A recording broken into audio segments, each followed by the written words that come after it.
uh, sisi forum Han-Ewan Islam yang bertajuk harmonisasi dalam pengamatan agama Islam. Alhamdulillah. Seterusnya saya menyerahkan sisi forum ini kepada Dr. Muhammad Amil Khoya. Secara hormatnya dipersilakan. Bismillahirrahmanirrahim. Alhamdulillah Rabbil Alamin. Wassalatu wassalamu ala Rasulillah sallallahu alaihi wasallam wa ala alihi wa sahbihi ajma'in, amma ba'du. Assalamualaikum warahmatullahi wabarakatuh.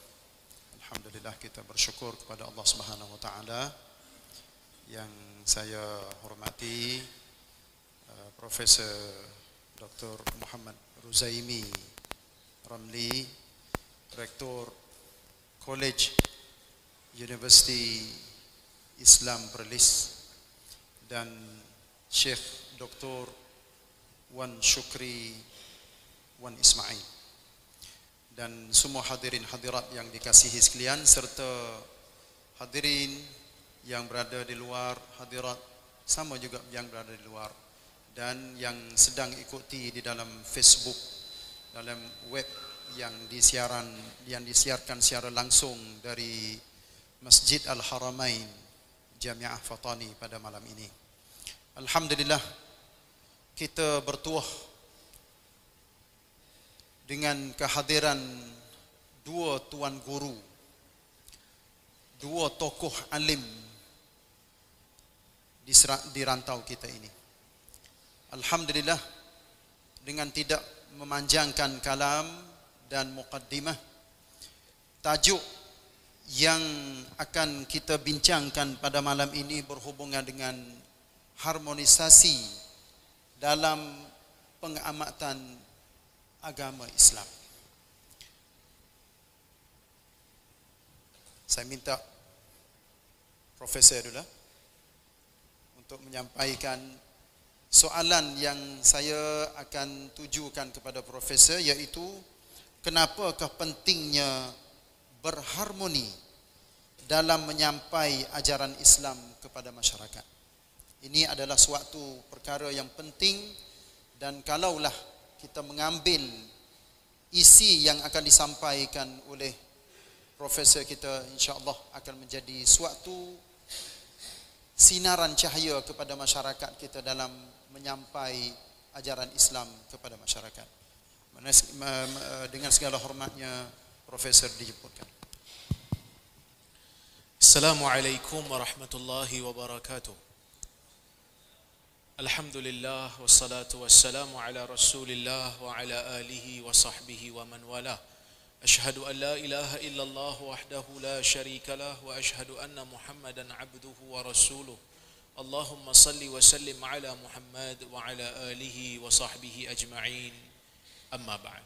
Terima kasih kepada pengurus moderator forum kita pada malam ini, yang saya muliakan sahabat saya Dr. Wan Syukri, yang bersama-sama menjadi ahli panel, yang berusaha, timbalan rektor, pensyarah-pensyarah, guru-guru, tuan-tuan guru, hadirin hadirat, mukminin dan mukminat yang dirahmati oleh Allah Subhanahu wa taala sekalian.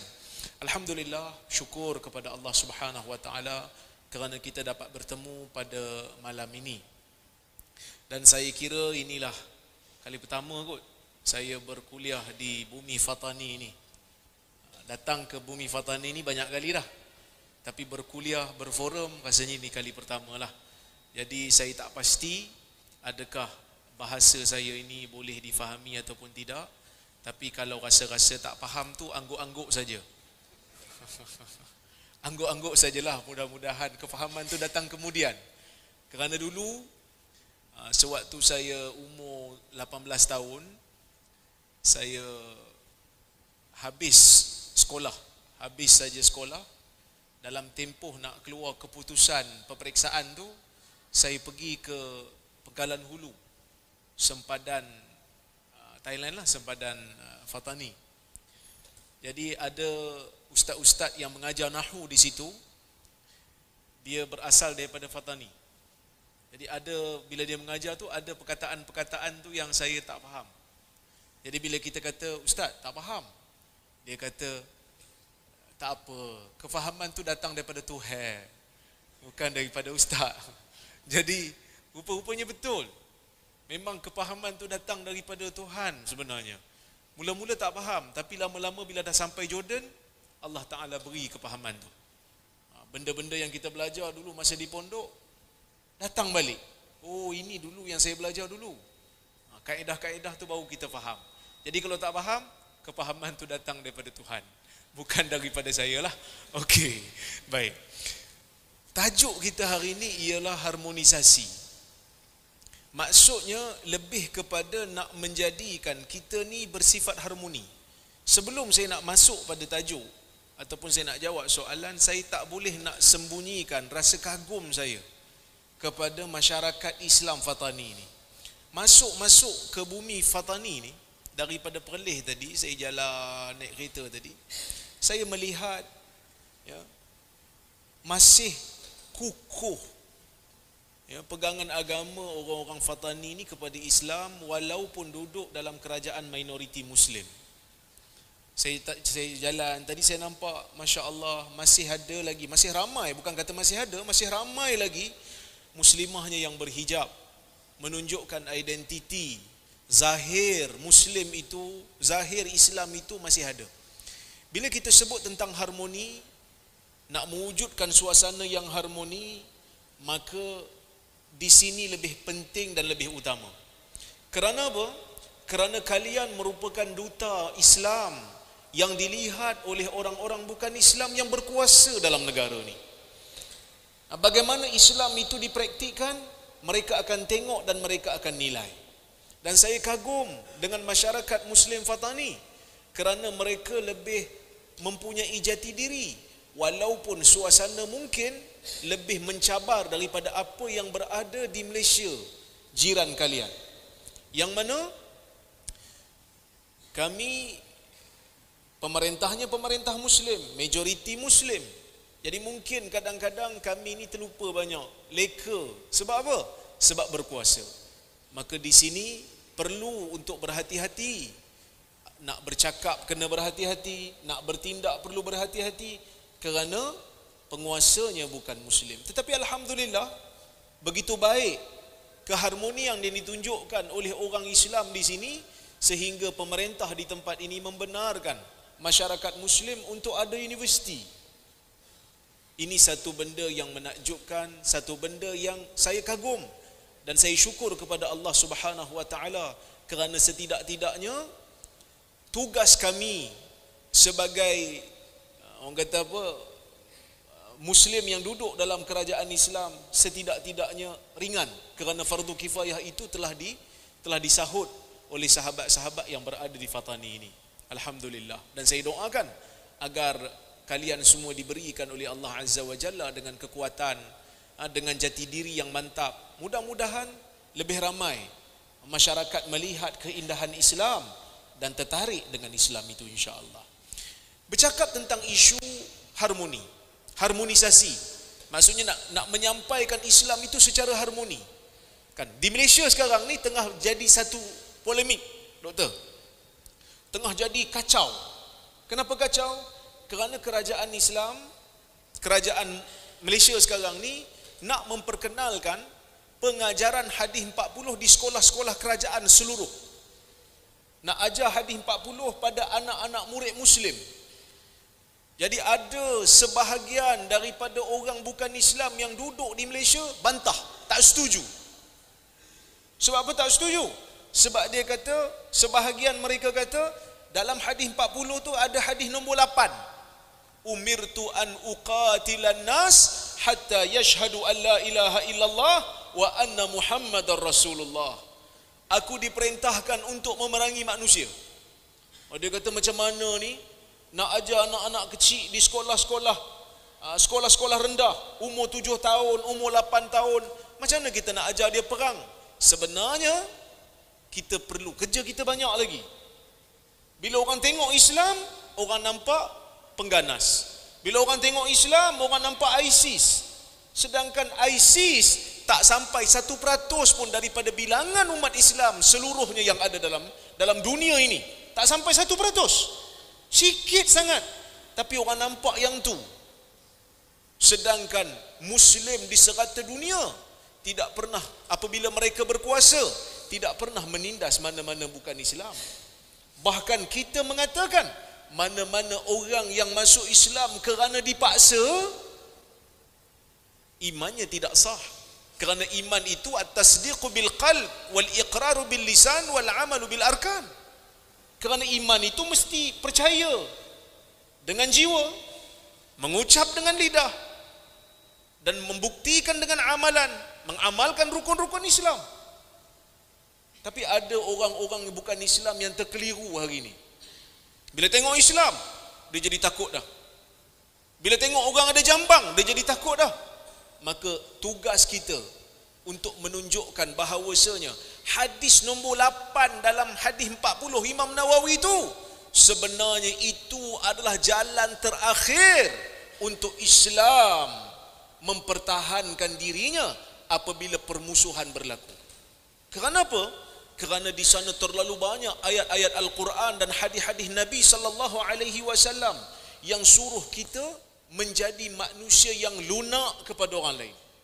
Kenapa? Kerana manusia ini terhasil, dicipta oleh Allah Azza wa Jalla daripada jasad dan roh.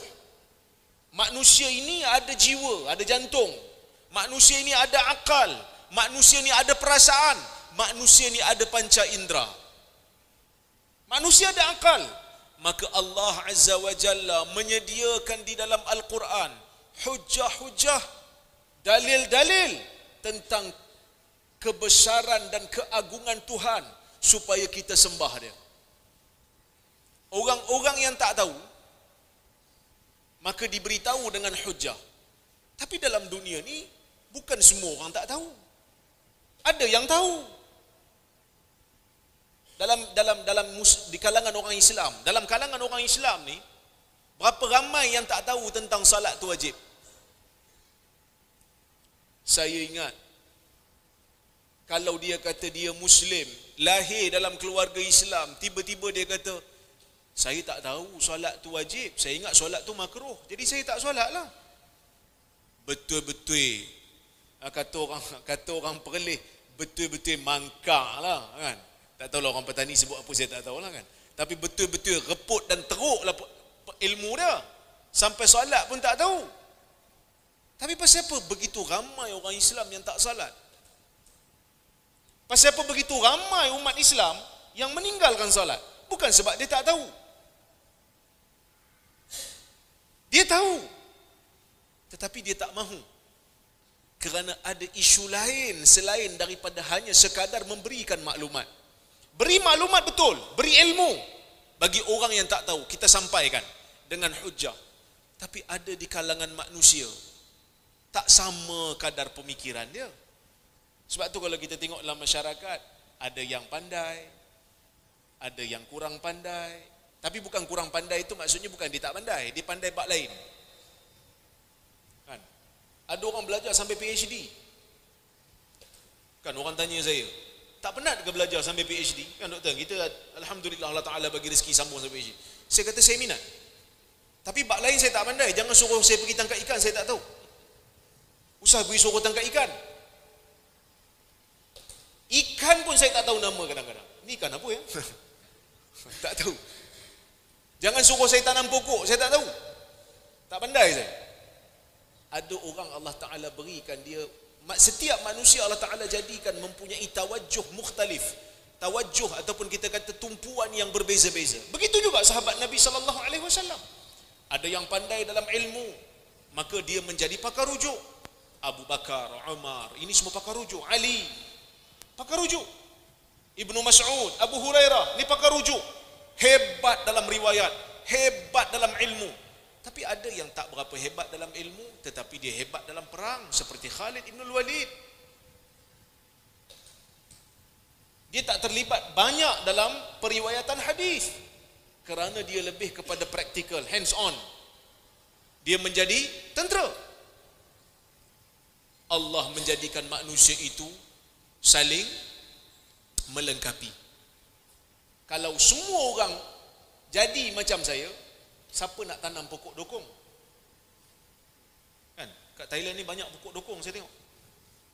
Kalau semua orang jadi macam kami, ustaz-ustaz belaka, siapa nak bina masjid? Maka Allah menjadikan manusia itu berbeza kemampuannya, berbeza minatnya. Oleh kerana itulah kita kena sampaikan sesuatu berdasarkan keadaan manusia. Berdasarkan keadaan manusia. Maka Allah Azza wa Jalla menyuruh kita memperbaiki akhlak. Kerana ada manusia dia tak tengok sangat pada hujah, dia tengok pada akhlak. Akhlak kena baik. Nabi SAW itu berada di tempat akhlak yang tertinggi. Wa innaka la'ala khuluqin azim. Nabi SAW berada di tempat yang teragung dari sudut akhlaknya. Bahkan Nabi SAW menyebutkan di dalam hadis, akhlak ma min syai'in athqalu fil mizan yaumal qiyamah min husnil khuluq, atau kama qala hadis Tirmizi. Nabi mengatakan tidak ada sesuatu yang lebih berat di atas timbangan di hari kiamat melainkan daripada akhlak yang baik. Ya, insya-Allah. Kerana ada orang tengok. Ya. Ada orang tengok akhlak. Masih dah habis ke? Ya. Oh, masih dah habis, masya-Allah. Untuk round pertama ya, Untuk insya-Allah. round pertama. Kita insya-Allah kita akan bersambung Baik, saya hal berhenti dulu. akhlak Nabi SAW dalam menyampaikan ajaran Allah Subhanahu Wa Taala kepada ummah. Insya-Allah. Kita berpusing kepada Syekh Dr. Wan Syukri untuk kita kemukakan satu soalan juga. Bagaimanakah kita nak menyampaikan ajaran Allah, ajaran Nabi kepada masyarakat yang sekarang ini kita berbilang kefahaman dalam masyarakat? Dengan hikmah apakah yang Tuan Guru Wan Syukri akan sampaikan kepada masyarakat? Dan memang menjadi kenyataan bahawa ikhtilafun nas, berbagai corak pemikiran, cara hidup. Jadi ajaran Islam yang bagaimanakah ajaran yang sebaik-baiknya yang kita akan sampaikan kepada mereka? Dipersilakan Tuan Dr. Wan Syukri.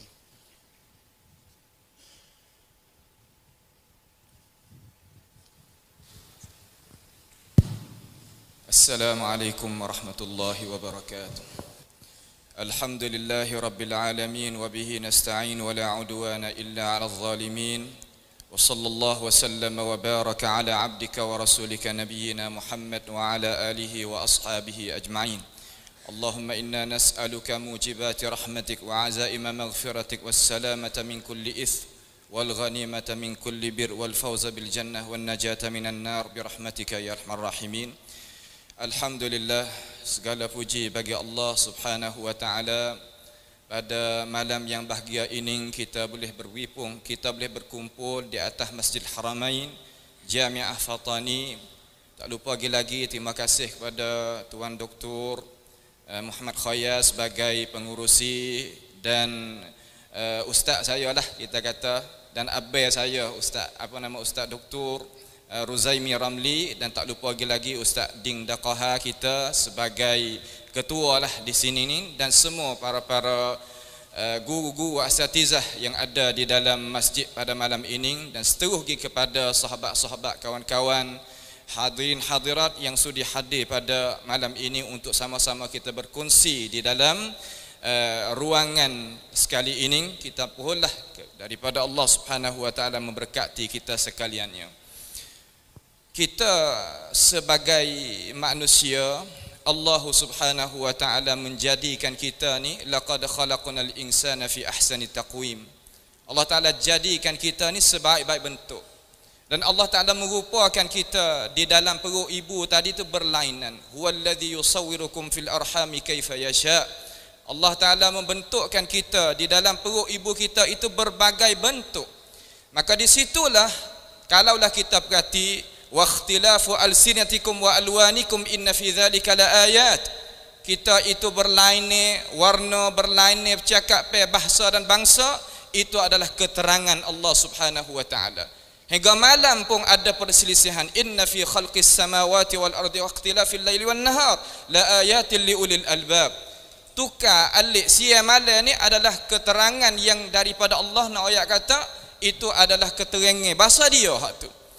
Maka kita sebagai manusia ni, bagaimana kita nak duduk dalam keadaan yang ada perselisihan? Nak lari pada khilaf tak boleh. Khilaf ni bukan semuanya mazmum, bukan semuanya perkara yang dicelakan di dalam agama kita. Ada di sana khilaf yang boleh kita sama-sama turunkan pendirian kita, boleh buka ruangkan. Sebab itulah Allah Subhanahu wa taala telah firman di dalam Al-Quran, walau sya'allahu laja'alan nasa ummatan wahidah. Kalaulah Allah Subhanahu wa taala kehendak dengan qada, dengan kehendak dia, setengah ulama kata kehendak di situ kehendak kauni, setengah ulama kata kehendak syar'i. Tapi aman apa kata kehendaknya mutlak, kehendak Allah Subhanahu wa taala. Nascaya Tuhan menjadikan kita ni sebagai ummatan wahidah. Ummatan wahidah di situ makna wa'ima kafir semua, wa'ima orang Islam semua. Tapi tidak, wala yazaluna mukhtalifina illa man rahima rabbuk walidzalika khalaqahum. Senantiasa kita tadi itu ada perselisihan. Malaikat siapa yang Allah Subhanahu wa taala merahmati dia berjumpa dengan agama Islam, iaitu agama yang dibawa datang oleh Nabi kita sebagai Sayyidil Anam. Dengan sebab itu, kita sebagai umat manusia ni, apabila dalam dunia ni, dalam agama kita, terutamanya kita orang Islam, adanya khilaf, kita jangan menjadikan khilaf itu tempat yang kita nak mempecah belahkan. Masalah pecah belah lain, masalah khilaf lain. Orang Islam sekarang ini ghaliknya bukan guru belaka, bukan orang alim belaka. Sebab itulah Ali radhiyallahu an, dia kata haddisun nas, kecek dengan manusia itu bima yafqahun, dengan apa yang mereka itu faham. Sebagaimana Dr. Ruzaimi setelah sebut tadi, manusia kita ni berbagai-bagai. Ada guru ratik, ada bukan guru ratik. Semua tadi itu kuam laklai, seolah kata benda yang berlain ni nak kita pakai dalam hidup dunia ni. Allahu Jalla Jalaluh telah firman di dalam Al-Quran, nahnu qasamna bainahum ma'ishatahum fil hayatid dunya wa rafa'na ba'dahum fawqa ba'din darajatin liyattakhidha ba'duhum ba'dan sukhriya. Allah Subhanahu wa taala membagikan kita, setengah ada hak atas, setengah ada hak bawah, ada yang alim, ada yang biasa, ada yang kaya, ada yang pakai miskin. Semua tadi itu liyattakhidha ba'duhum ba'dan sukhriya, supaya kita boleh tupai pergi mari. Dengan sebab itu, kita sebagai umat Islam, umat yang duduk di dalam agama Islam ini, sehingga sahabat Nabi Muhammad sallallahu alaihi wasallam pun ada perselisihan, sehingga malaikat pun ada perselisihan, apatah lagi kita sebagai manusia. Malaikat apabila kita baca dalam hadis yang sabit daripada baginda Nabi Muhammad sallallahu alaihi wasallam, di antara malaikatul azab dengan malaikatul rahmah, tentang orang yang bunuh 100 orang daripada kalangan manusia, adakah dia tu boleh nak taubat? Apabila dia tu seorang, dengan cara ringkasnya, orang hak keluar tu baik pada padai tu nak menujukan kepada tempat yang dia, tempat lain, dia dapatkan ajal. Idza jaa ajaluhum la yastakhiruna sa'atan wa la yastaqdimun. Ajal dia sampai tengah jalan. Turunnya malaikat daripada langit, dia nak ambil roh dia. Di kalangan malaikat azab dengan malaikatul rahmah. Maka dua malaikat ni ada perselisihan. Apabila malaikat tu ada perselisihan, apatah kita sebagai manusia tidak ada perselisihan? Biasa benda ni. Cuma cara kita nak selisih tadi itu, kita kena selisih dengan cara akhlak. Galik ke orang Jawi kita ni, apabila luka pecah belah. Sebab itulah hari ni pendakwah yang boleh naik di atas mimbar Rasulullah sallallahu alaihi wasallam, yang boleh duduk di atas meja mengajar tafsir, mengajar hadis, mengajarnya akhlak, pasti dia itu kena taujih, kena tunjuk kepada umat manusia ajaran yang benar daripada Allah Subhanahu wa taala. Allah Subhanahu wa taala telah firman, wa'tasimu bihablillahi jami'an wa la tafarraqu. Suruh kita pegang molek dulu dengan ajaran Allah. Galik ke hari ni orang kita ni berasa kata pegang dengan ajaran Allah. Sebenarnya apabila kita cek diri kita sendiri, terkadang kita tu ada kerusakan, adanya benda-benda yang tak sempurna lagi kita pegang dengan ajaran Allah Subhanahu wa taala. Dengan sebab itu dakwah kita itu tak najah. Dakwah kita tu rasib, gugur ataupun mundur pakhlik belakang. Dengan sebab kita tadi itu taknya guna dengan cara hak sebenarnya. Al-Quranul Karim tak akan kita faham dia dengan cara molek ataupun hadis Sayyidil Anam, Sayyidil Nabiyin alaihi salatu wassalam, malaikat kita kena tengok sirah Nabi kita Muhammad sallallahu alaihi wasallam. Pasti sirah hari ni jarang orang kita nak kemukakan dengan cara kupasan apa yang keluar tubik daripada sirah Nabi kita Muhammad sallallahu alaihi wasallam. Satu lagi, bagaimana kita nak dakwahkan manusia sedangkan manusia itu berlainan cara pahaman.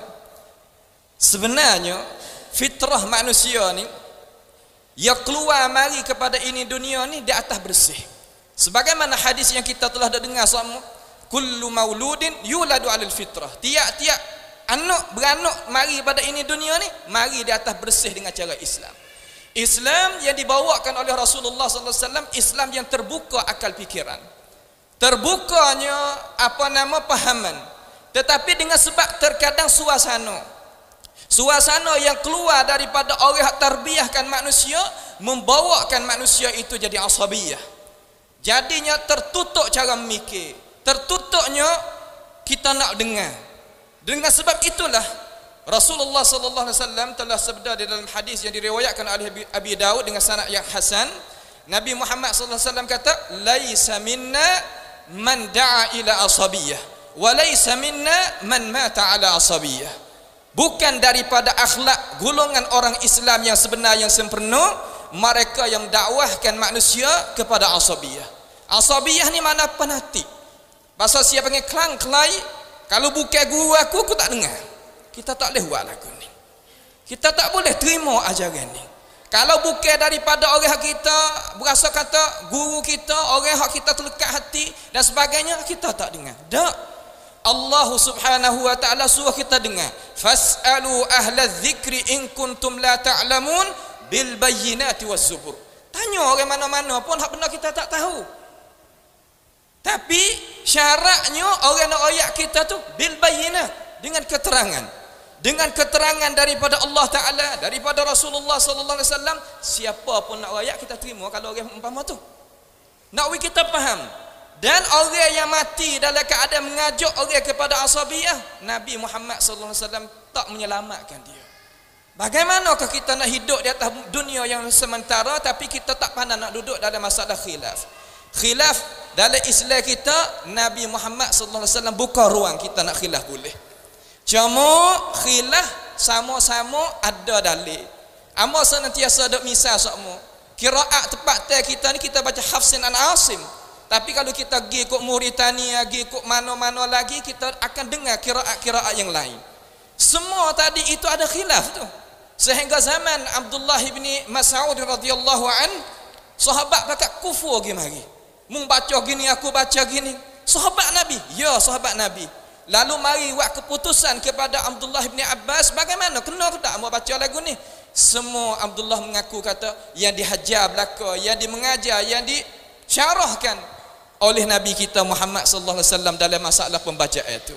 Maka insya-Allah kita perjumpaan ruang yang pertama ni kita berhenti sekadar ni dulu biiznillah taala, wallahu taala alam. Jadi ringkas apa yang disebut oleh Syekh Wan Syukri tadi, maknanya kita kena luah cara berfikir, cara menerima, cara belajar dan cara hidup. Dan kita hanya terima kebenaran datangnya daripada Allah dan Rasulnya. InsyaAllah akan menjadi masyarakat yang majulah apabila kita buka minda kita dan buah dan fikiran kita. Kembali kepada Profesor Dr. Muhammad Rozaimi. Sebelum daripada doktor akan jawab hubungan dengan akhlak Rasulullah sallallahu alaihi wasallam dalam berdakwah, teringat saya kepada satu hadis Nabi sallallahu alaihi wasallam yang Nabi menyebut, "Innad dina yusrun." walan yushadda ad-dina ahadun illa ghalabah. Profesor tolong hurai ya hadis ni.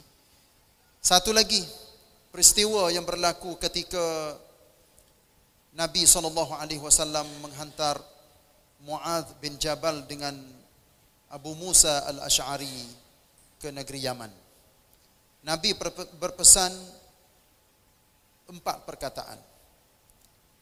Yassira wa la tu'assira, wa basyira wa la tunaffira. Saya tidak terjemah, tapi nak minta supaya Dr. Muhammad Ruzaimi menghuraikan berhubungan dengan akhlak dan hikmah dalam menyampaikan mesej Islam kepada masyarakat sekarang ini. Bagaimanakah kita nak sampaikan ajaran Islam dengan sebaik-baiknya penyampaian seperti mana yang disampaikan oleh Rasulullah sallallahu alaihi wasallam dan para sahabat radhiyallahu anhum. Silakan. Baik, saya sambung balik bila doktor sebut tadi tentang hadis inna ad-dina yusr fala yushaddad dina ahadun illa ghalabah. Agama itu mudah, tidak ada sesiapa pun yang mengetatkan, menyukarkan urusan agama ini, melainkan nanti dia akan tewas. Di dalam hadis Nabi SAW pernah melihat satu tali yang diikat di dalam Masjid Nabawi. Nabi tanya, ni ke tali siapa ni? Maka sahabat mengatakan itu tali Zainab, yang mana kalau dia penat dia akan bersandar di tali itu. Maka Nabi SAW menyebutkan, hullu, buka tali ini. Hendaklah setiap daripada kamu itu salat ketika mana dia mempunyai kekuatan, dan apabila dia penat hendaklah dia tidur. Inilah Islam yang bersifat praktikal. Oleh kerana itulah apabila Nabi SAW menghantar sahabat Nabi SAW ke Yaman, Nabi berpesan dalam hadis yang doktor sebut tadi, yassira wa la tu'assira, mudahkan urusan orang, jangan sukarkan. Wa basyira wa la tunaffira, berikan berita gembira kepada mereka, jangan kamu jadikan mereka lari. Maka di sini timbulnya perkataan hikmah, ud'u ila sabili rabbika bil hikmah wal mau'izatil hasanah, serulah ke jalan Tuhanmu dengan hikmah. Apa itu hikmah? Syekh Nasir As-Sa'di menyebutkan hikmah ini bergantung kepada pemahaman dan kemampuan seseorang. Di dalam hadis Nabi SAW sangat meraihkan perbezaan manusia. Nabi membezakan. Nabi pernah memulaukan Ka'ab bin Malik radhiyallahu anhu kerana tidak menyertai peperangan Tabuk. Walaupun sebenarnya perang Tabuk ni tak berlaku pun. Cuma ketika mana sampai kepada Nabi SAW berita yang Rom telah menyediakan tentera untuk menyerang Nabi SAW, maka Nabi mewajibkan seluruh sahabat yang berkemampuan, yang tidak ada uzur, yang tidak sakit, untuk turut serta berperang. Kerana perjalanannya jauh, suasananya kemarau. Tiba-tiba Ka'ab bin Malik yang pada ketika itu berada dalam keadaan yang kuat dan sangat-sangat kaya, dia kata apa? Lam akun aqwa wala aisar minni, aku tak pernah berada dalam keadaan kuat yang seperti itu, dan tidak pernah berada dalam keadaan yang senang sebelum ini, sama seperti mana aku senang. Kerana dia kata, aku ada 2 kenderaan pada masa itu, aku ada 2 tunggangan pada masa itu, tapi aku tak pergi. Dia kata, sepatutnya aku pergi, tapi aku tak pergi. Sebab apa? Sebab sifat orang kaya kan, pergi pasar tengok ramai sangat orang, balik dululah. Tengok ramai sangat orang beratur nak beli barang, balik dulu. Akhirnya Nabi SAW sampai ke Tabuk, tak berlaku perang. Tapi Nabi SAW apabila mendapat tahu yang Ka'ab tidak terlibat, tak pergi, Sedangkan arahan Nabi jelas, pergi. Tiba-tiba bila Nabi SAW sampai dekat Masjid Nabawi, seorang-seorang datang dekat Nabi. Orang munafik datang dulu. Masing-masing memberikan alasan dan uzur. Orang munafik menipu di depan Nabi SAW, bersumpah dengan sumpah bohong. Faqabila uzrahum wa wakala sarairahum ila Allah. Nabi terima uzur mereka dan Nabi serahkan apa yang mereka sembunyikan itu kepada Allah. Kerana Nabi tahu yang ni munafik. Tapi Ka'ab datang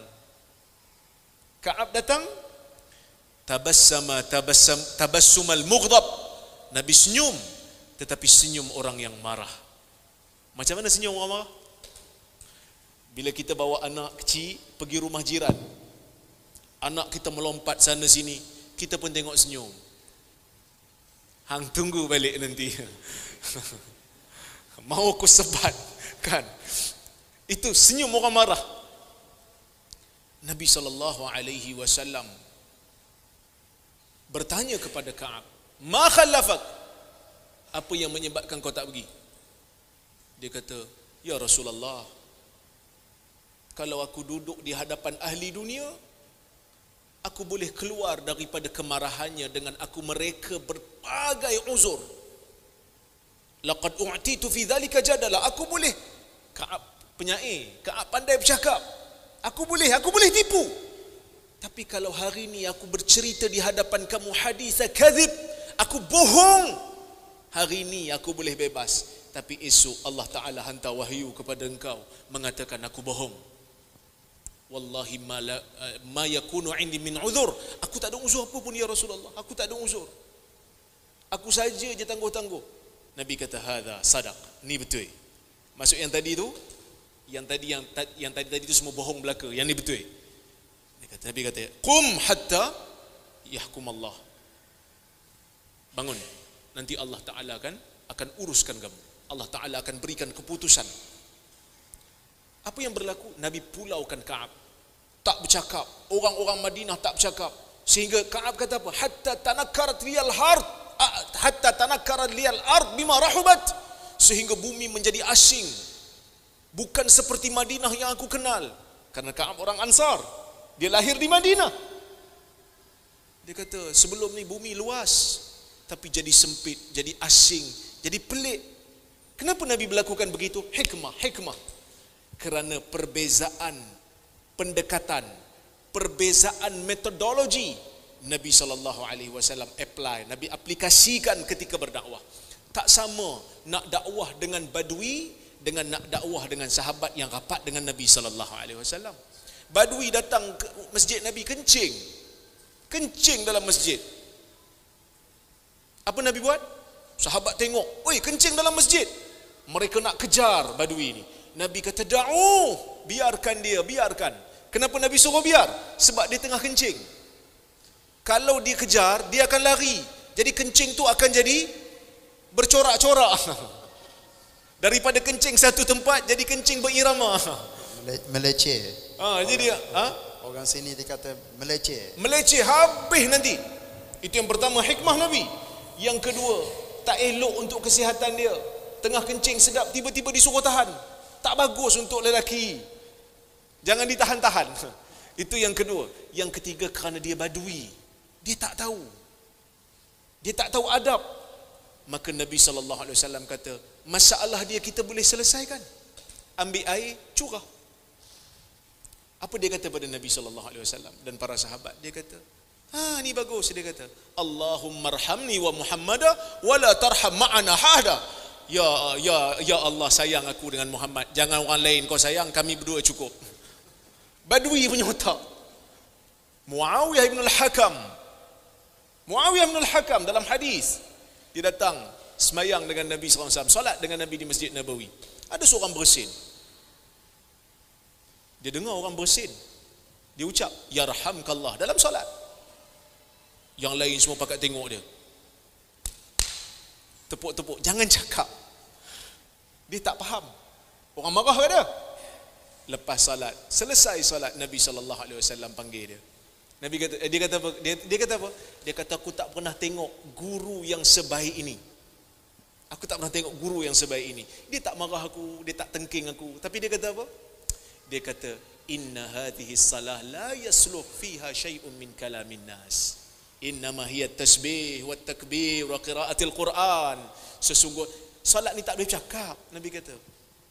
Solat tak boleh cakap. Solat ni hanya boleh tasbih, takbir, baca Quran. Dia faham lah. Itu yang diajar oleh Nabi SAW. Nabi memandang sesuatu yang lebih depan. Ma'alatuf af'al. Sesuatu yang menerbitkan keburukan, Nabi tak akan buat. Sesuatu yang bakal menerbitkan kebaikan, Nabi akan suruh. Ini yang dipanggil sebagai hikmah.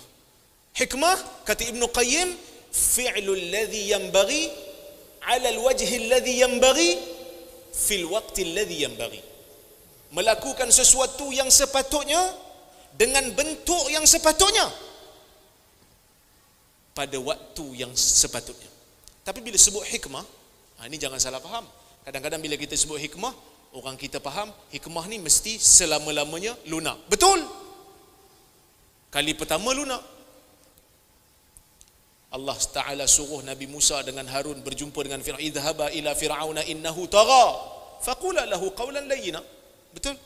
Pergi kat Fir'aun, dia melampaui batas, sombong, jahat, cakap yang elok, yang lunak, yang lembut.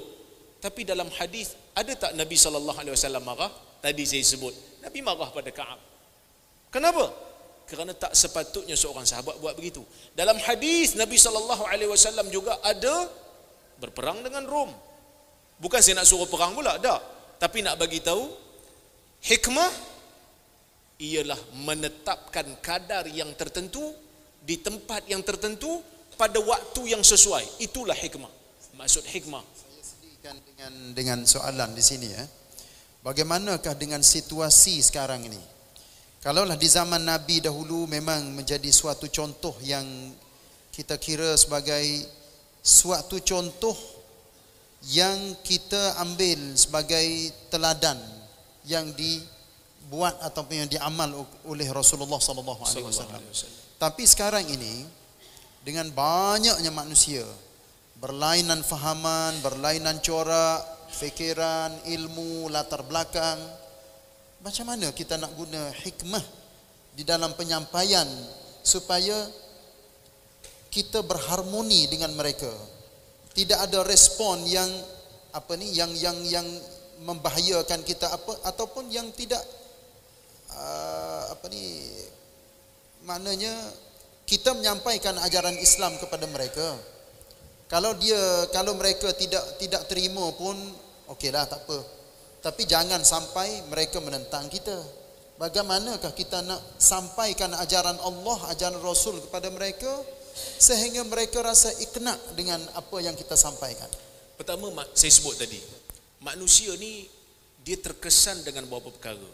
Ada manusia yang pandai menggunakan akal fikiran, maka kita gunakan hujah akli.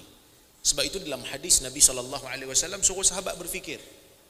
Antaranya hadis bila Nabi SAW menyebutkan wa fi bud'i ahadikum sadaqah, pada kemaluan salah seorang daripada kamu itu ada pahala sedekah. Sahabat kata, ya Rasulullah, ayati ahaduna syahwatahu wa yakunu fiha ajar? Ya Rasulullah, takkan mendatangi syahwat dikira pahala? Nabi kata, ara'aitum idza wada'aha fi haram hal kana alaihi wizr? Pandangan kamu macam mana pula kalau dia lepaskan syahwatnya di tempat yang haram, dia dapat dosa tak? Nabi suruh berfikir. Maka kalau dilepaskan syahwat pada tempat yang halal dengan niat untuk taat kepada Allah, akan dapat pahala. Nabi suruh fikir. Itu yang pertama, hiwar akli.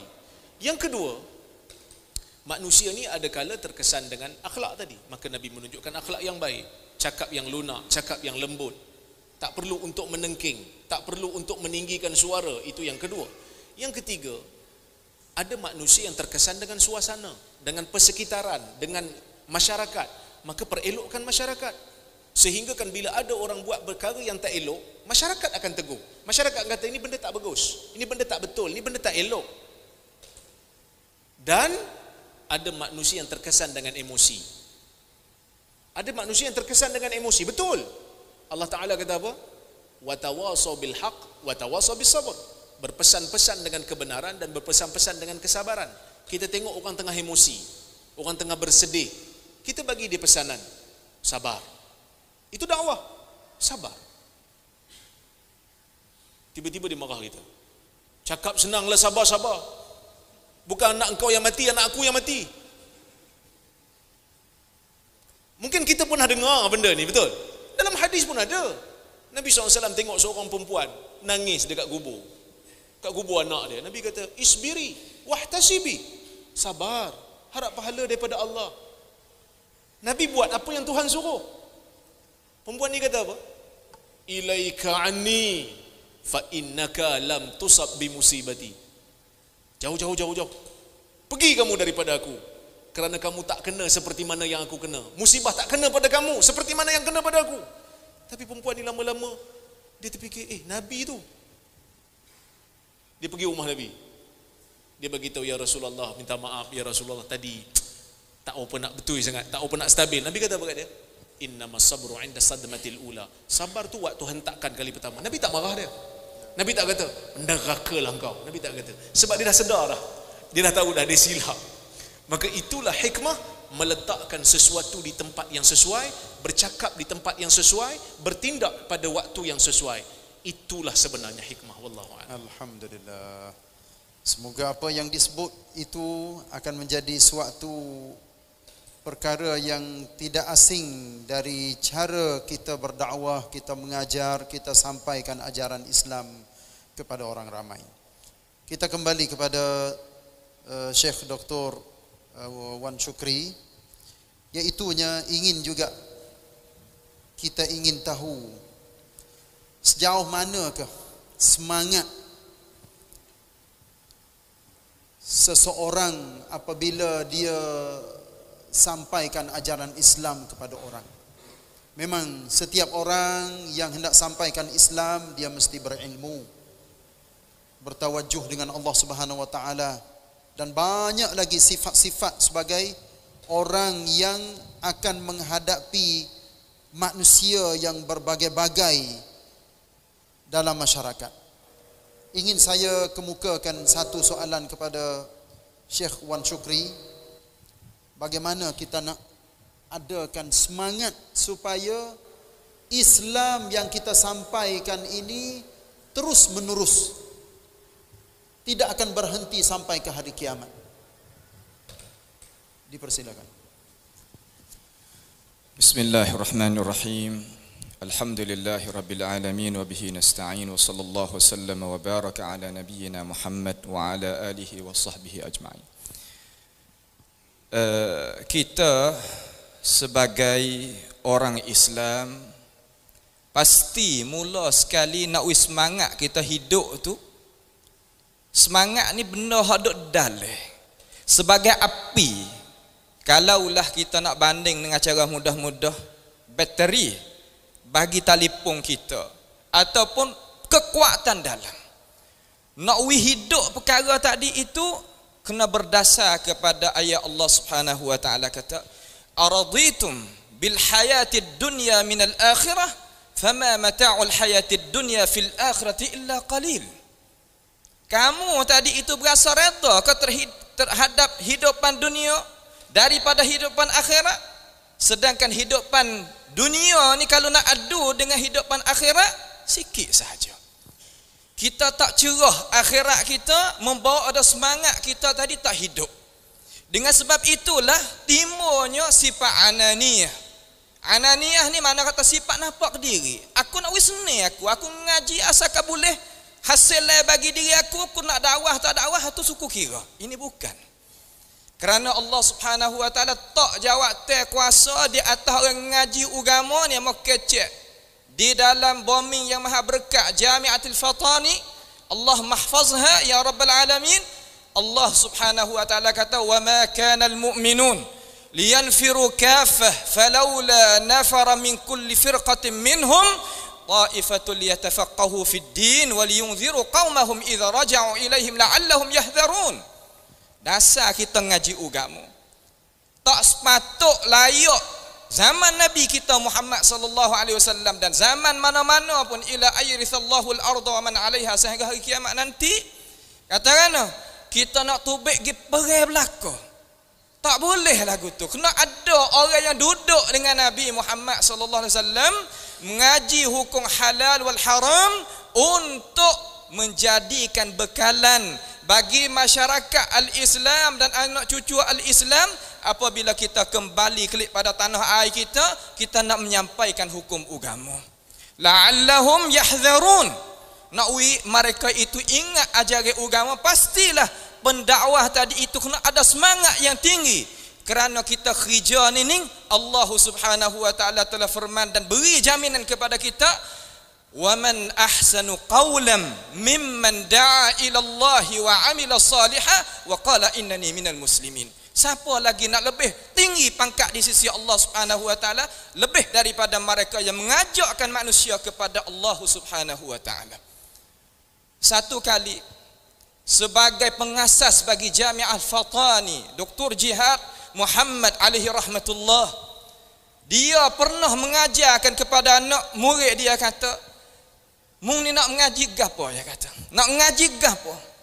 Anak murid kata, "Hak ni nak ngaji doktor, medik, hak ni nak mengaji apa nama muhandis wisawakon begitu dan gani banyak." Satu komplek. Jadi salah kata nama tak ada mana nak ngaji agama. Dia kata alangkah baiknya kita sebagai manusia yang mengetahui harga bagi manusia. Gapo harga sekali bagi manusia? Iaitu hati. Jasad kita ni tak adalah mana boleh buat belaka, tapi hati tadi itu sebagai raja bagi segala anggota. Kalaulah kita ngaji doktor, dia kata sekadar boleh kita perobat jasad luar ni saja. Benar hak pesen kata jismani saja. Ada peruhi sakut paut dengan dinullah, agama Allah Subhanahu wa taala. Situlah dia tanamkan kepada umat Islam, umat Nabi kita Muhammad sallallahu alaihi wasallam, nawi napa kata kita kerja agama ni kerja gapo. Amo yakin bagi mereka yang pegang teguh sungguh dengan ajaran Allah Subhanahu wa taala, ya tadi itu Tuhan tak menghinakan dia. Innallaha la yudhi'u ajral muhsinin. Kalau dia itu niat molek dalam dunia ni, antum tengok Mulla Al-Qari. Mulla Al-Qari salah seorang daripada tokoh ulama muslimin. Dia ni kerja jahit kasut luar masjid, tapi malam dia karyakan syarahkan kitab Mirqatil Mafatih bi syarh Mishkatil Masabih. Siapa gaji rojokkan bagi umat Islam. Sanggup nak buat kerja dengan tangan yang halal. Turut siapa tu? Turutnya para anbiya, umpama Nabi Daud alaihissalam buat kerja dengan tangan. Hari ni hemah kita mati sebab apa? Sebab kita raditum bil hayatid dunya minal akhirah. Hidup dunia ni tertarik, jazibiyatid dunya, heratkan kita, siapakah kita tu terlupa, terkadang balah sama sendiri kerana nak bubuknya maslahat dunia yang sikit. Sining tepat yang kita tadi itu tak terasa. Maaf di atas doktor, maaf kepada Dr. Ruzaimi dan Dr. Muhammad Khoya kita. Amo nak tambah sedikit. Cara kita sebagai pendakwah yang hemah tinggi ni nak sampaikan ajaran kepada Allah Subhanahu wa taala. Tak sewi jadi terluka sangat dengan orang Nusantara kita ni. Salah satu daripadanya ulama kita kata fiqhul iklim. Cara kita nak faham lagu mana suasana dalam keadaan kita ni, suasana Nusantara kita ni, maaf, dia tak lain tak bukan dia beraliran bermazhab. Berlain, orang panggil beraliran mazhab fikhi. Dia tak boleh nak terima sama sekali pasal fiqhul muqaranah sebab dia tertanam dengan itu.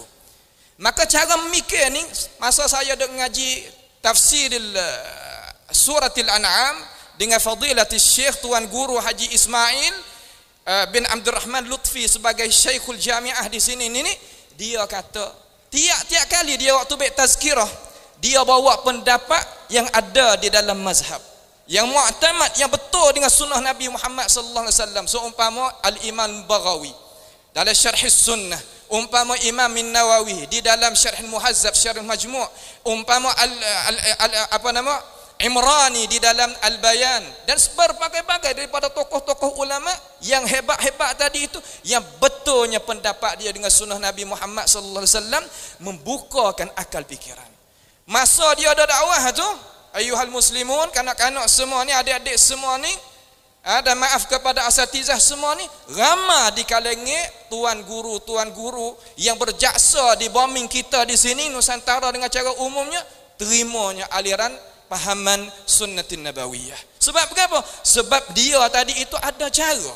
Juga kita nak dakwah dalam masalah bab pegangnya, bab apa, pasti kita kena ada dua aliran. Khalaf dan salah kita kena faham belaka.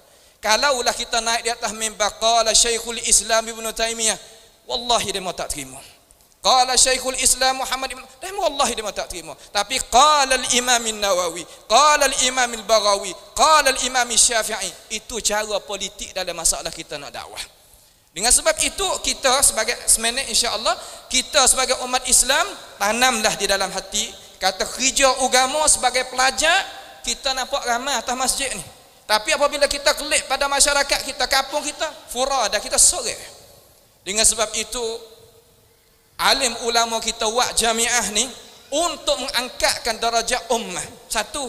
Yang kedua, kita gunalah jamiah kita ni dengan cara sungguh-sungguh supaya kita menjadikan diri kita ni warasatul anbiya. Nabi Muhammad sallallahu alaihi wasallam sebagai hadis yang akhir, Nabi kita kata, inna ma'asyiral anbiya lam yuwarrithu dinaran wala dirhama wa inna ma warathu al-ilm. Faman akhadha bihadhin wafir. Nabi tak ada tinggal harta ni daripada duit dan mata benda dak. Nabi tinggal ilmu pengetahuan. Orang yang ambil ilmu pengetahuan siapa? Innal ulama hum warasatul anbiya. Mereka itulah warasatul anbiya. Sebab itulah kalau kita nak duduk dalam dunia ni dengan cara bahagia dan jayanya kita di hari akhirat nanti, insya-Allah kita berterusan di atas agama kita ini sehingga kita boleh menjadikan diri kita sebagai pendakwah yang mana kita ada kebolehan.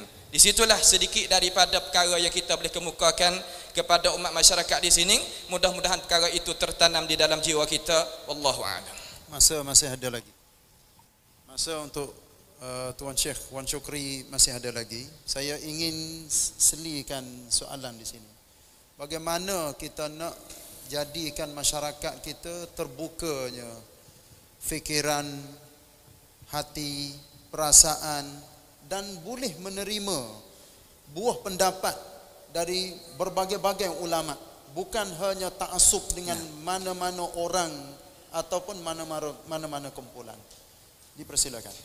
Alhamdulillah. Cara masalah kita nak orang terimakan kita ni sebagaimana doktor sebut saat ni lah, basyiru wala tunaffiru. Itu pada dasar kita. Hendaklah kita beri berita gembira dulu, jangan mentakuti mereka. Terkadang kita dakwah kita ni dakwah al-islamiyah as-sahihah, kita nama tu lah.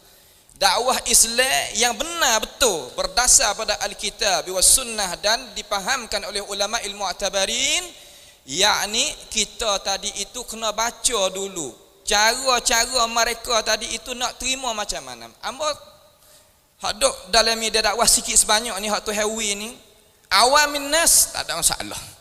Orang awam tak ada masalah. Masalahnya para orang ada ilmu juga. Maka amba nak suruh di sini, hei umat Islam yang ada juga ilmu pengetahuan, mutalaah, tengok kitab. Mutalaah, tengoknya sejarah, buai dulu sifat ta'assub dalam dada. Sebab itulah senantiasa dasar kita jalan di Thailand di sini ni, iaitu dasar ummatan wahidah. Apa makna ummatan wahidah? Makna sama-sama kita nak menghadap pada kiblatullah, nabitullah, qiraatullah, supaya kata kita ni boleh berislah hak belakang Nabi kita Muhammad sallallahu alaihi wasallam. Maka kalaulah kita tadi itu nak kepada kejayaan cara terbuka, pastilah kita tadi itu kena kembalikan manusia tadi itu kepada sejarah-sejarah para ulama mereka. Kalau kita tengok berapa persen orang kita ni kenal Muhammad ibni Idris dengan cara halusi? Berapa persen orang kenalnya Imam Ahmad ibni Hanbal dan tokoh-tokoh ulama? Di antara ulama sama ulama ni, kalau dia ada perselisihan pun dia tak balah gimari. Tapi tepatan kita ilmu tu kurang. Apabila ada perselisihan agak kata balah sama. Di sinilah kita kena buka dulu. Tak sewi menakuti. Hari ni kalau kita nak buat khitah kerja, kita buat sekadar mana hak demo tu tak lihat. Ambil ulama-ulama yang boleh kita pakar belaka, kita ambil hak tu. Ada pendapat-pendapat yang jadi jauh sikit daripada jalan ni hak betul ni, tetapi kita ambil hak dalam aliran ni. Bukan kita nak ta'assub, cuma kita nak mendekati. Orang yang tak biasa makan roti, nak makan roti dia tak makan. Ya biasa duk makan nasi kerabu dengan kerupuk, kena sama apa. Sini ya maaf tak ada. Sini ya makan nasi kerabu dengan kerupuk, ya tak biasa makan roti, nasi minyak pun tak biasa makan. Kita tak boleh hui, kena akak hak tu dulu, lepas tu kokok kesok-kesok lagi. Kalau mari akak hak tu selalu lari kata. Ini masalah. Nampak tak tu? Di situlah sekadar mana kita boleh kemukakan kepada tuan doktor kita. Barakallah. Alhamdulillah. Saya rasa kalau saya tidak buka peluang untuk kita semua rasanya tidak adil. Ada tak siapa nak beri buah pendapat ataupun soalan kepada dua ahli panel kita? Dipersilakan. Tapi jauh silakan. Masuk dekat-dekat, kita pegang mikrofon. Kita masih ada masa. Mikrofon ada kat depan ni. Mikrofon kat depan. Sila. Kita sampai jam 8.30 insya-Allah kita akan tamat. Lepas tu solat isyak. Ya, mikrofon. Ya. Silakan.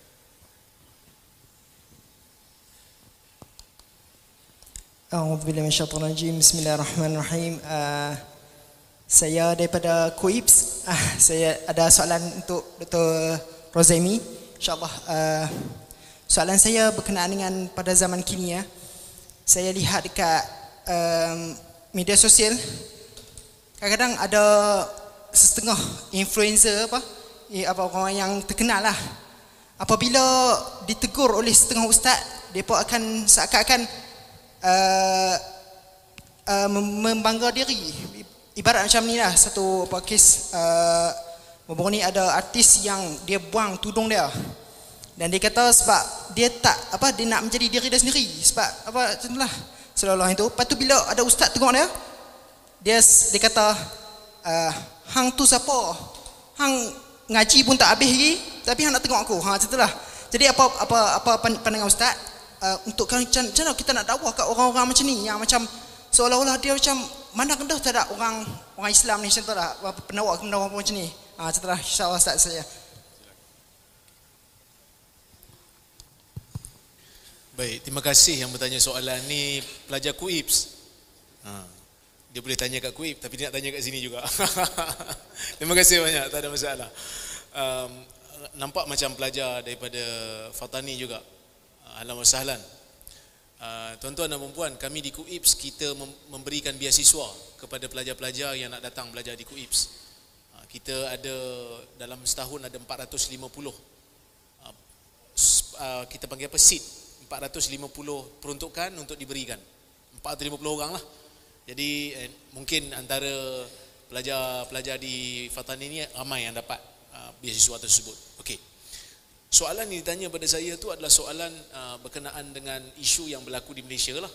Di Malaysia ni ada sebahagian daripada artis ni apa dalam bahasa Fatani? Dara. Oh, Dara. Okey, Dara. Jadi keluar TV, selalu di TV. Jadi mula-mula dia berhijab, kemudian dia buang hijab. Jadi bila ditegur, dia kata saya nak jadi diri saya sendiri. Dan dimarah pula ustaz tu, dia kata kamu siapa? Kamu belajar pun tak habis lagi. Okey, baik.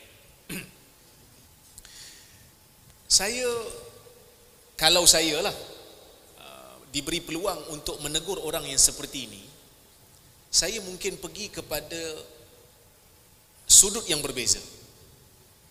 Kadang-kadang kita berikan teguran itu direct, terus menyebabkan mungkin dia merasa tajam dengan perkataan tu. Dia rasa tajam kerana dia bukan tak tahu benda tu wajib, tapi dia rasa macam benda tu tak penting. Dia rasa jadi diri sendiri lebih penting. Dia tak nak tipu Tuhan, dia kata.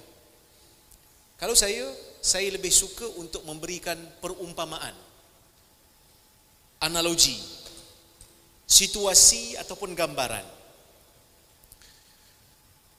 kita bekerja di satu restoran. Dekat sini ada KFC. KFC sini halal? Tak halal, tak halal. Syubhat. Syekh Syukri kata syubhat. Jadi orang Muslim tak kerjalah di KFC. Ada yang kerja? Ada yang kerja di KFC. Okeylah. Kita ambil lah KFC dekat Malaysia. KFC kat Patani syubhat. KFC kat Malaysia dijamin halal.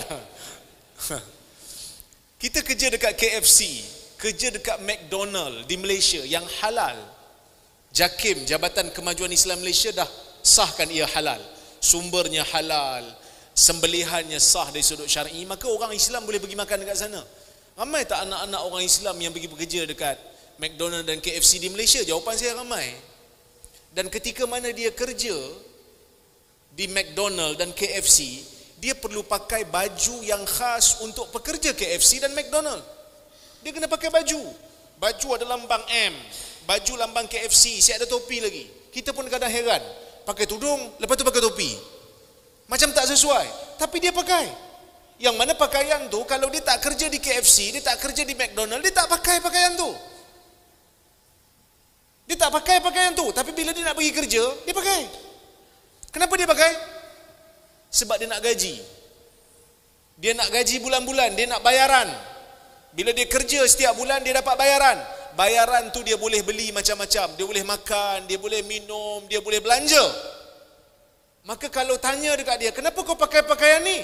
Dia akan jawab, kerana majikan saya, kerana bos saya, kerana ketua saya yang bayar gaji bulan-bulan kat saya, suruh saya pakai. Kenapa you tak guna alasan yang sama? Saya nak jadi diri sendiri. Esok datang pakai baju biasa. Jangan pakai baju KFC, jangan pakai baju McDonald. Bos tanya, pasal apa you pakai baju ni? Saya nak jadi diri sendiri.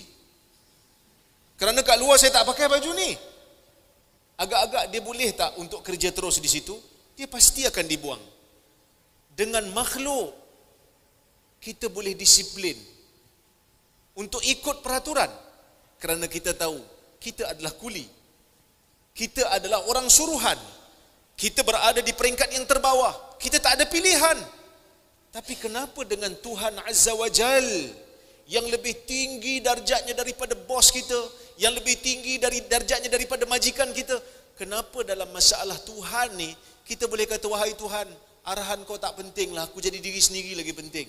Kau makan ni siapa yang bagi? Suruh dia fikir. Kau makan ni, gigi tu pun Tuhan bagi. Kau makan ni, lidah Tuhan bagi. Tuan-tuan, kita dah tak ada zaman Covid. Dulu kan Covid, saya kena Covid dulu. Sekarang sihat, Syekh jangan risau. Sihat. Dulu saya pernah kena Covid. Balik daripada USA, ada jemputan pergi USA, ceramah kat USA 7 hari. Ceramah, jumpa dengan ramai orang. Salam. Lupa Covid. Balik Covid. Kena Covid, demam. Rasa macam bila kata positif je Covid, rasa nak mati dah. Bagi tahu dekat isteri, asingkan diri. Asing, kena kuarantin. Jangan duduk sekali. Sebab kalau saya mati, you jaga anak-anak. Kan? Bila Covid, deria rasa hilang. Bila makan tak rasa. Betul kan? Siapa yang pernah kena Covid? Siapa pernah kena? Angkat tangan. Siapa pernah kena Covid? Kita boleh buat persatuan. Persatuan bekas-bekas Covid. Ramai akan masuk. So, jadi bila makan tak rasa. Makan tak ada rasa. Saya jenis makan pedas.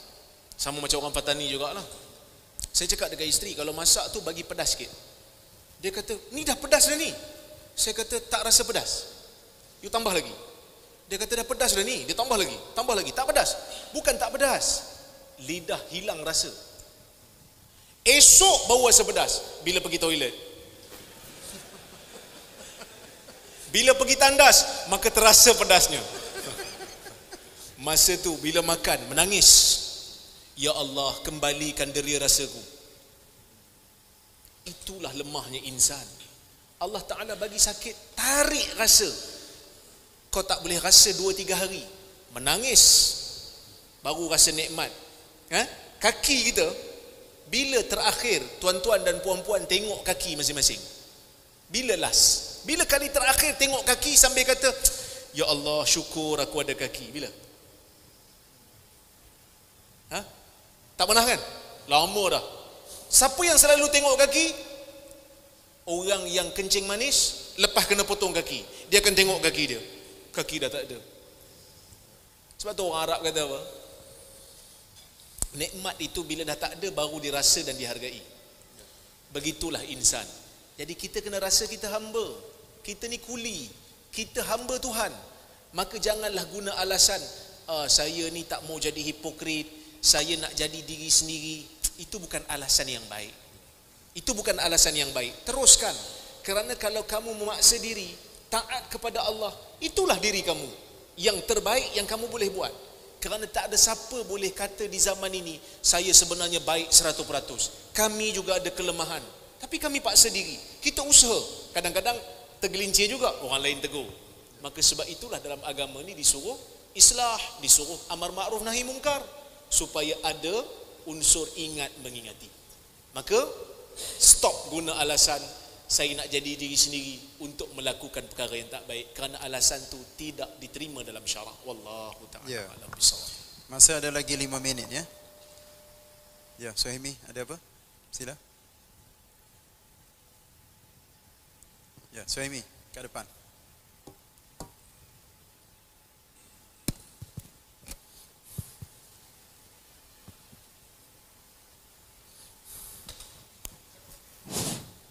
Auzubillahi minasyaitanirrajim. Saya nak tanya kepada Dr. Ruzaimi. Yang ni saya wakil untuk bagi soalan kepada Ustaz. Ada orang tanya ni, bagaimanakah kita nak beribadat kepada Allah Ta'ala di keadaan kita ni berbeza mazhab. Okey, di tempat-tempat ataupun di mana jua, macam mana tu Ustaz? Boleh tolong terangkan? InsyaAllah. Silakan.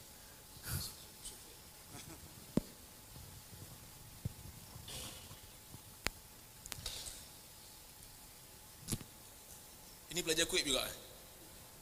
Bukan, pelajar sini. Pelajar sini. Pelajar sini. Tapi orang Malaysia nampaknya ni? Murid saya. Orang Malaysia ke? Ya. Menetap di Malaysia. Menetap di Malaysia. Orang Thailand. Orang Thailand. Ya. Ahlan wa sahlan. Baik. Tadi Syekh Wan Syukri dah sebut, dalam agama ni ada perkara yang dipanggil sebagai al-mukhtalafih, benda yang diperselisihkan dan dibenarkan untuk kita berbeza pendapat. Kita memang dibenarkan untuk berbeza pendapat. Buktinya apa? Buktinya di zaman Nabi SAW, hadis yang paling glamour sekali, hadis yang kita panggil sebagai hadis Bani Quraidah. Nabi SAW beri arahan kepada para sahabat, la yusalliyanna ahadukumul asra illa fi Bani Quraidah. Hadis Bukhari. Jangan ada salah seorang daripada kamu salat asar sehinggalah kita sampai di tempat Bani Quraidah. Nabi nak pergi perang, Nabi nak suruh segera. Jangan ada salat asar melainkan sampai baru kita salat asar sama-sama. Fa adraka ba'duhumul asra fit tariq. Sebahagian daripada sahabat dia salat asar di pertengahan jalan, belum sampai ke Bani Quraidah dia dah salat dah. Maka sebahagian daripada sahabat dia tegurlah, dia kata, Nabi kata jangan. Kenapa kamu salat? Dia kata bal nusalli. Kita salatlah, Nabi bukan larang kita salat, Nabi nak suruh cepat. Bila sampai kepada Nabi SAW, ada sebahagian sahabat bagi tahu, ya Rasulullah, tadi ada sebahagian daripada kita ni yang pergi salat, sedangkan arahan kata jangan solat sehingga sampai ke Bani Quraidah. Falam yu'annif ahadan minhum. Nabi SAW mendengar perbuatan itu, tapi Nabi tak marah. Dan ini merupakan takrir hadis. Bila Nabi SAW tidak membantah, tidak melarang, maka sekurang-kurangnya benda itu dibenarkan. Dibenarkan.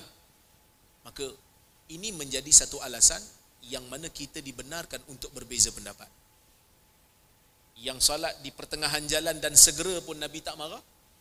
Yang sampai, yang pegang literal, yang pegang zahir nas pun Nabi tak marah. Maka dalam isu ni kita melihat sahabat Nabi SAW pun berbeza pendapat. Mereka berbeza pendapat dalam keadaan yang serius. Ibnu Abbas berbeza dengan Zaid bin Thabit dalam masalah miras.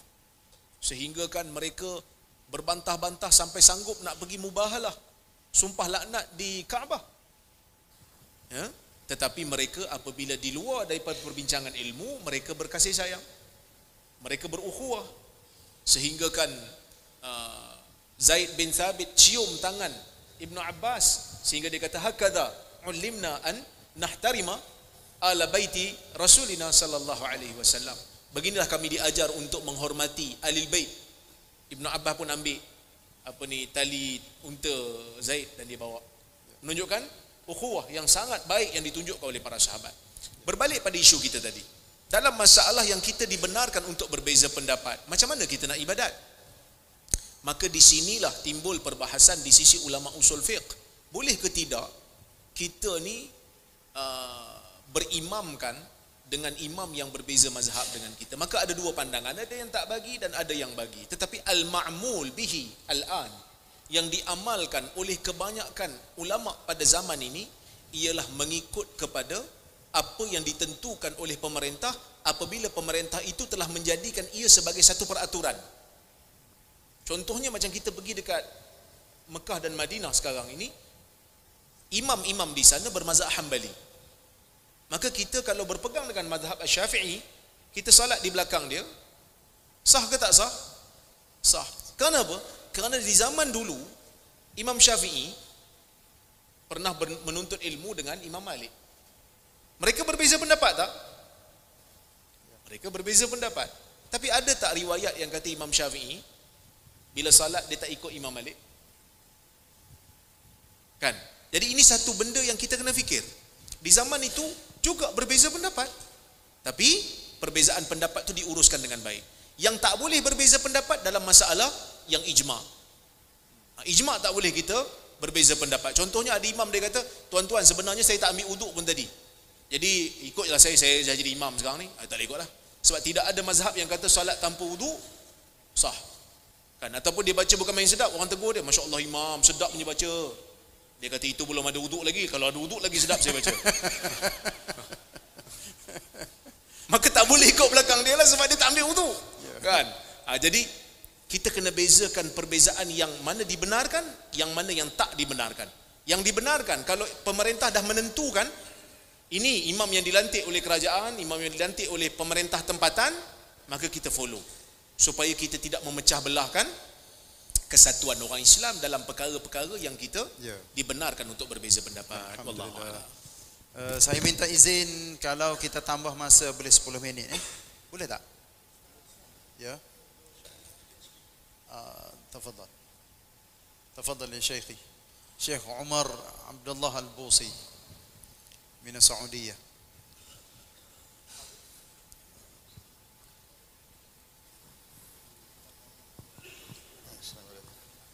تفضل في الوسط في الوسط تفضل تفضل مكانك. بسم الله الحمد لله الحمد لله والصلاة والسلام على رسول الله وعلى آله وصحابته ومن والاه. إن الحمد لله نحمده ونستعينه ونستهديه ونستغفره ونعوذ بالله من شرور أنفسنا ومن سيئات أعمالنا. من يهده الله فلا مضل له ومن يضلل فلا هادي له. أشهد أن لا إله إلا الله وأشهد أن محمدا عبده ورسوله بلغ الرسالة وأدى الأمانة ونصح الأمة وجاهد في الله حق جهاده وتركنا على المحجة البيضاء ليلها كنهارها لا يزيغ عنها إلا هالك. ثم أما بعد، أردت أن أتكلم قليلا. المشايخ العلماء الأكاديميون موجودون، ولكن بحكم قصة الوالد، قصة شراء أراضي الجامعة، وكون الوالد رحمه الله لم يعمل لم يقدم تلك الصدقة ولم يقدم تلك الخبية، أقصد التي تبين أثرها لاحقا بعد 40 عاما تقريبا، تبين وها نحن في جامعها ونتحدث بين علمائها الأفاضل ونرى طلابها من فضل الله وكرمه وجوده. أردت أن أتحدث بلسان والدي، كأنني أتخيل يعني مقصده رحمه الله، كأني أعيش بمقصده عندما فكر بالفكرة التي أتى بها دكتور الشيخ إسماعيل عندما كان صغيرا شابا يافعا يدرس في الرياض. أردت أن أقول أتحدث عن التوحيد. التوحيد هو الذي يدخلنا الجنة، والشرك هو الذي يخرجنا من النار. والتوحيد هو إفراد الله بالعبادة، التوحيد هو إفراد الله بالعبادة. والشرك أن تجعل لله شريكا في الملك، أو في تعريف آخر أن تجعل لله ندا وهو خلقك. هما نقيضين. أردت أن أعبر بلسان حال والدي رحمه الله، يقول لكم احرصوا على التوحيد وحققوه وتعاهدوه. تعاهدوا التوحيد لأنه هو الذي يدخلكم إلى الجنة، والشرك بأنواعه قد يدخلكم إلى غير الجنة. هل يمكنني أن أترجم؟ Bismillahirrahmanirrahim. Masa yang kita hadkan sudah tamat, tapi oleh kerana kita hormat kepada Syekh Omar Abdullah Al-Busi sebagai nak kata ni ayah dia lah, orang yang mula-mula sekali tabarruk duit untuk buat mahawidyalai kita. Ayah dia. Jadi ayah dia sudah pun meninggal dah. Jadi alhamdulillah dia datang ke sini untuk mari melihat kemajuan yang sebagai mula-mula ayah dia kirim duit kepada syekh kita, beri duit kepada syekh kita mari beli tanah di sini. Jadi apa yang ingin saya sebut, saya pun dengar tak dengar kok ya kecek, tapi nak ayat katanya pentingnya hubungnya dengan akidah. Ini akidah adalah benda penting dalam kehidupan kita, dan akidah inilah akan menjadi terah dan semua setiap perkara, sama ada hal ibadat, akhlak, cara hidup, berasasnya melalui akidah.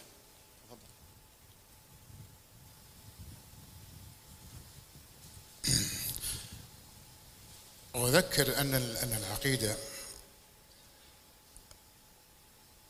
اعتقادنا نحن أهل السنة والجماعة قول واعتقاد وعمل. القول يعتقده العمل وتترجمه الجوارح. أنتم أيضا ما شاء الله تدرسون وستنالون بحول الله وقوته وعونه إلى مراتب عليا بحول الله وقوته. المهم في العلم تبليغه ونشره وتفعيله. Yang pentingnya kita terutamanya pelajar-pelajar, siswa-siswi semua, bila belajar dah, jadilah kita dapat amal dan kita dapat sampaikan ilmu kita kepada masyarakat. Jadikanlah kita ni orang yang berjasa kepada masyarakat, bukan hanya kita seorang yang berjaya, tapi kita nak tengok juga masyarakat yang meningkat dan maju diredai oleh Allah Subhanahu Wa Taala. أقول قول أشهد أن لا إله إلا الله لا معبودا بحق إلا الله، نفي تام وإثبات تام، وأن محمدا هو عبد الله ورسوله. أعتقد هذا القول، أعتقده بقلبي، وأطبق ما قاله الله ونقله رسول الله صلى الله عليه وسلم، بحيث أستشعر قول الله سبحانه وتعالى: ما آتاكم الرسول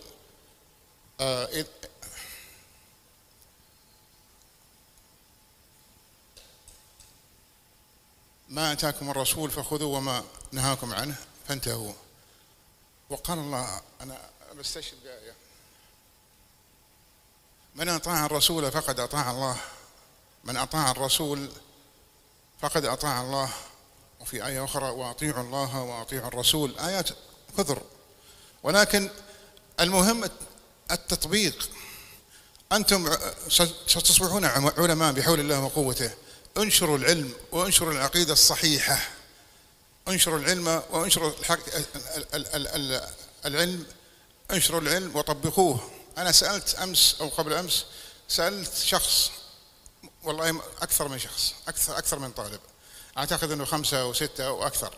سألتهم، أعطيتهم مثال، قلت: رجل، وهذا حصل عندكم في الجامعة هنا، رجل طالب دخل الجامعة وتخرج، ومن فضل الله هو بوذي ليس على الديانة الإسلامية، وتخرج من فضل الله وهو مسلم، أسلم في هذه الجامعة من فضل الله عليه.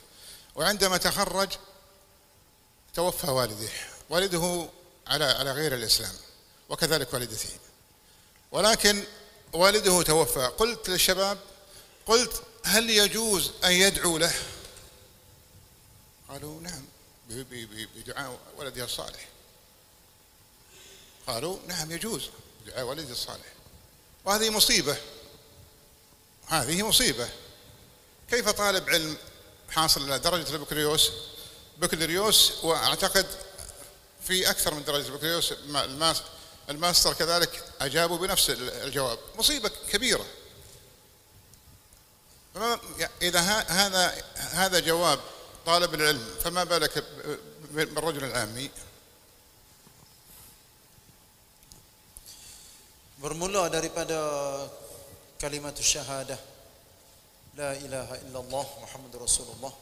Setiap orang akidah dia jangan konje, dan dia kena ambil Muhammadur Rasulullah sebagai contoh teladan yang sangat baik. Allah Subhanahu wa taala firman di dalam Al-Quran: "Wa ma atakumur rasul fakhudhu." Apa yang disampaikan kepada kamu, yang dibawa oleh Rasul kepada kamu, hendaklah kamu ambil. May yuti'ir rasul faqad ata'a Allah. Siapa yang taat kepada Rasul, maka dia memang sebenar-benarnya dia taat kepada Allah. Lepas tu dia, saya rekah sebab masa panjang dah. Nak ayah katanya, kita belajar di sini selama 4 tahun. Jadilah kita ni berkesan. Jangan sekadar ambil ilmu tapi kita duduk dia. Walaupun keluarga kita sendiri pun kadang-kadang kita tak dakwah, tak seru. Tapi ambillah ilmu dan tatbikkanlah, amalkanlah. Wujadinya ilmu yang kita belajar saat ini berbuah melalui kita sampaikan ajaran Allah kepada manusia. Apa yang dia sebut saat ini, iaitunya ada seorang pelajar, ayah dia mati. Maknanya lepas pada dia belajar di sini 4 tahun, tapi ayah dia mati dalam keadaan dia tak boleh ilmu walaupun sikit. Sedangkan anak ni dapat ilmu banyak di sini tapi tidak boleh bui walaupun sikit kepada ayah dia. Ini perkara yang sangat menduka cita. Ini ya besar kepada kita supaya kita semua nak berusahalah jadi sungguh apa yang kita usaha, dan insyaallah Allah Taala akan beri keberkatan kepada kita semua insyaallah. الصحيح عند حتى نبين ما هو الصحيح، والأغلب يعلم ما هو الصحيح. الصحيح أنه لا يجوز للابن ولا للابنة ولا لأحد أن يدعو لشخص مات على الكفر ولا تصلي على الله سبحانه وتعالى قال: ولا تصلي على أحد منهم مات أبدا ولا تقم على قبره.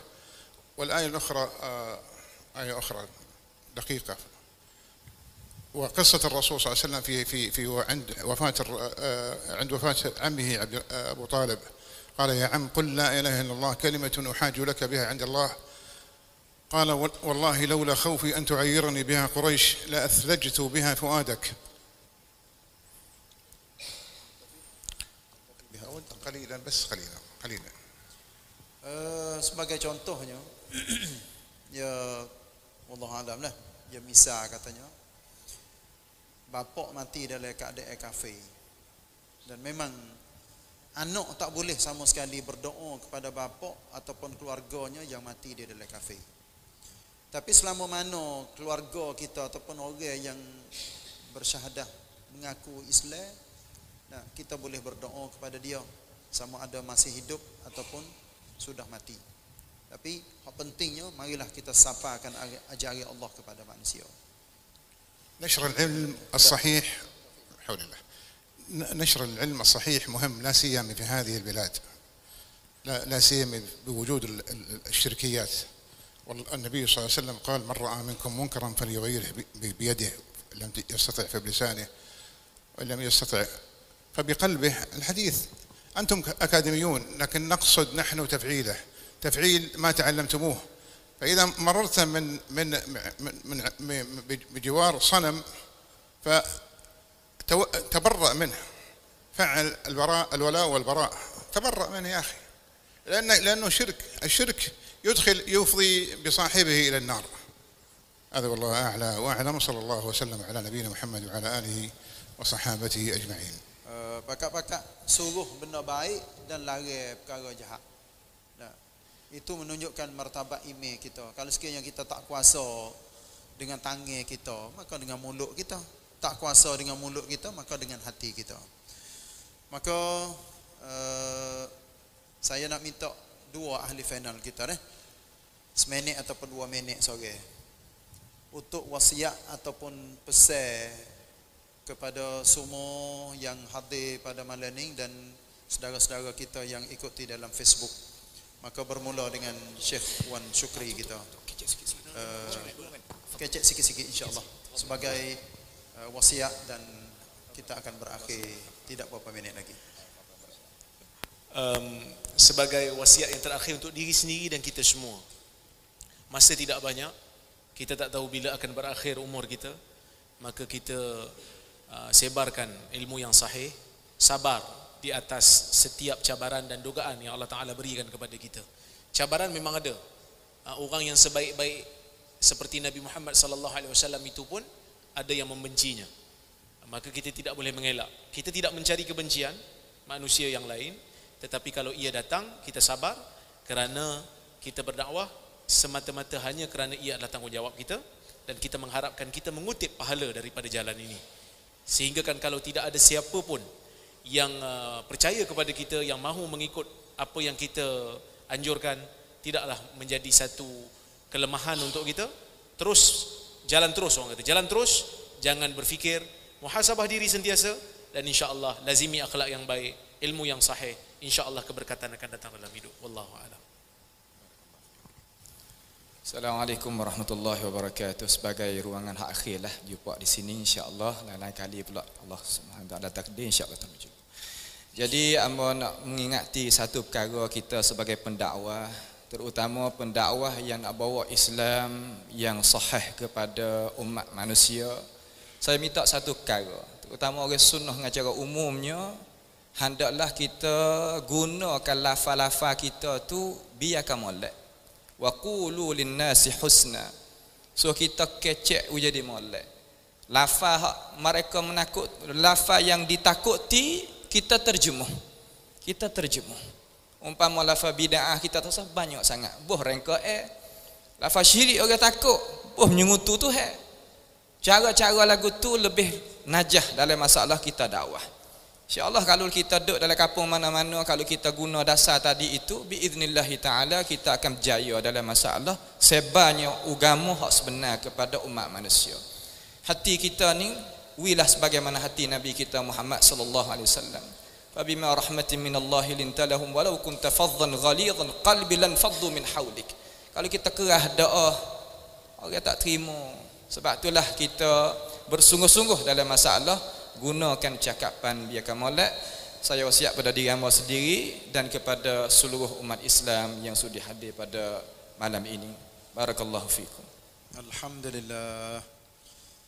Mula daripada pukul 8 tadi, ni nak pukul 7 dah. Mula daripada pukul 7. Ni 10 minit dah nak pukul 9. Kalau saya bagi 3 jam sore pun tak cukup lagi. Dia kecek mudah-mudah ahlul kalam belaka. Nah. Alhamdulillah. Tapi dengan kunjungan Profesor Dr. Muhammad Ruzaimi pada malam ini, alhamdulillah. Nah, dengan Dr. Wan Syukri kita, lepas tu ditambahi oleh orang yang kita anggap katanya satu keberkatan yang Allah Ta'ala bagi. Lepas tu dia mari masa ni. Ayah dia lah orang yang tabarruk. Saya rayak sekali lagi dah. Ayah dia lah orang yang mula-mula duit kepada syekh kita semasa duk belajar di luar negeri dulu untuk bina Mahawidyalaya. Masya Allah, bina jamiah kita ni. Jadi saya rasanya malam ni adalah malam yang bersejarah. Nah, kalau orang jamiah 2-3 hari lepas kita ada convocation. Nah, Idul Ilm, Haflut Takharruj. Sudah pun kita boleh kenal dengan Syekh Umar Abdullah Al-Busi sikit sebanyak. Lepas tu kemarin hari Selasa kita mengadakan satu majlis khah yang Ustaz Mazlan kita muqabalah ataupun kecek dengan dia di atas pentas, serta dengan disambung oleh Syekh sendiri, Syekh Dr. Ismail Lutfi, dan mari duk cerita hubungnya dengan sejarah-sejarah semasa dia belajar dulu. Jadi malam ni alhamdulillah kita boleh menyaksi 3 tokoh yang mai duduk bersama dengan kita di dalam masjid. Mudah-mudahan insya-Allah Allah Taala akan temui kita bukan kali ni kali yang pertama dan bukan kali yang terakhir. Insya-Allah kita akan dapat berjumpa semula. Lepas tu saya lah secara peribadi dah, saya tengok Profesor Dr. Muhammad Ruzaimi ni nak support dengan Ustaz Abdul Latif Kari. Saya tengok nampak kena ajak Ustaz Abdul Latif Kari sekali. Mari jumpa, mari duduk jadi ahli final insya-Allah. Itu peribadi saya ni, saya duduk perhati dia, nampak muka dia nak support. InsyaAllah. Dah sekadar inilah untuk pertemuan kita pada malam ni, dan mudah-mudahan Allah Ta'ala cucuri rahmat dan keberkatan kepada kita, dan kembali kepada Ustaz Ismail Al-Adami.